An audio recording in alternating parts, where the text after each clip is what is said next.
It's I guess, computer science's attempt to mimic the neurons and how our brain actually functions. So 20, 30 years ago, a neural network would have some inputs that would come in. They would be fed into different processing nodes that would then do some transformation on them and aggregate them or something, and then maybe go to another level of nodes. And finally, some output would come out. And I can remember training a neural network to recognize digits, handwritten digits and stuff. So a neural network is trying to use a computer program that will mimic how our brains use neurons to process things, neurons to synapses, and building these complex networks that can be trained. So a neural network starts out with some inputs and some outputs, and you keep feeding these inputs in to try to see what kinds of transformations will get to these outputs. And you keep doing this over and over and over again in a way that this network should converge, so the transformations will eventually get these outputs. Problem with neural networks was that even though the theory was there, and they did work on small problems, like recognizing handwritten digits and things like that, they were computationally very intensive. And so they went out of favor, and I stopped teaching them, probably 15 years ago. And then, all of a sudden, you started hearing about deep learning. I heard the term deep learning. This is another term that, when did you first hear it? 4 years ago, 5 years ago? And so I finally said, what the hell is deep learning? It's really doing all this great stuff. What is it? And I Googled it and well, this is neural networks on steroids.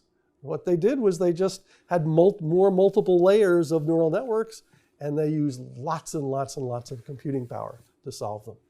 Just before this interview, I had a young faculty member in the marketing department whose research is partially based on deep learning. And so she needs a computer that has a graphics processing unit in it, because it takes an enormous amount of matrix and linear algebra calculations to actually do all of the mathematics that you need in neural networks. But they are now quite capable. We now have neural networks and deep learning that can recognize speech, can recognize people. If you're out there, and getting your face recognized, I guarantee that NSA has a lot of work going on in neural networks. The university right now, as director of research computing, I have a small set of machines down at our South Data Center. And I went in there last week, and there were just piles and piles and piles of cardboard boxes, all from Dell with a GPU on the side. Well, the GPU is a graphics processing unit. There's only one application in this university that needs 200 servers, each with graphics processing units in it, and each graphics processing unit has the equivalent of 600 cores of processing. So this is tens of thousands of processing cores. That is for deep learning, I guarantee. Some of the first ones are speech recognition. Jan LeCun, who teaches the deep learning class at NYU and is also the head data scientist at Facebook, comes into class with a notebook, and it's a pretty thick notebook. It looks a little odd because it's like this, and it's that thick because it has a couple of graphics processing units in it. And then he will ask the class to start to speak to this thing, and it will train while he's in class.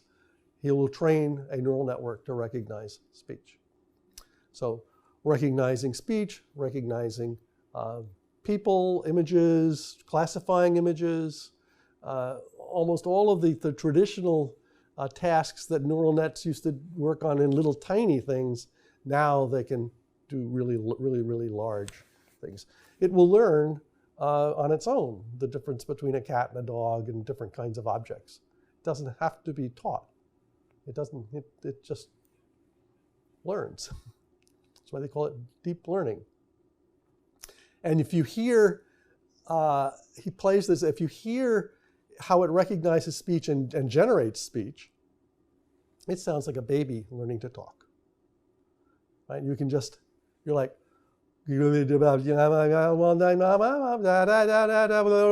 all of a sudden this stupid machine is talking to you and learned how to talk.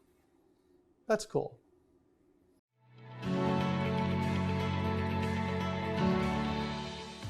You need to learn some linear algebra. A lot of this stuff is based on matrix and linear algebra, so you need to know how to use linear algebra to do transformations. Now, on the other hand, there's now lots of packages out there that will do deep learning, and they'll do all the linear algebra for you, but you should have some idea of what is happening underneath. Deep learning in particular needs really high-powered computational power. So it's not something that you're going to go out and do on your notebook, or you could play with it, but if you really want to do it seriously, you have to have some special computational resources.